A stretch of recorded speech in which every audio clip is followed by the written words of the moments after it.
తెలుస్తుంది మీరు PhD join అయితే. అది ఎన్‌ఐటీయా, యూనివర్సిటీయా, ఐఐటీయా వేరెవర్ యూ గో.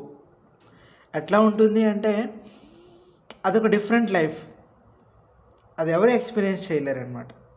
ఆ సిస్టమే అలా క్రియేట్ అయిందా? లేదా సిస్టమ్‌లో ఉన్న మనుషులు అలా క్రియేట్ చేశారా అనేది నాకైతే అర్థం కాలేదు కానీ, అంటే మేము చాలా చెప్పుకొని సన్నివేశాలైతే ఫేస్ చేసాం.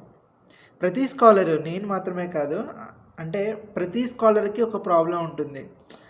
అది ఏ ప్రాబ్లమా, ఎట్లా డీల్ చేసినా అన్నది చెప్పడం కానీ, దాన్ని వర్ణించడం కానీ ఎవరి వల్ల కాదనమాట. ఎంతగా అంటే ఒక్కోసారి ఏం జరుగుతుందో మనకేం అర్థం కాదు. బట్ కన్సిస్టెన్సీగా మెయింటైన్ చేయాలి. ఒక పేషెన్స్‌గా ఉండాలి.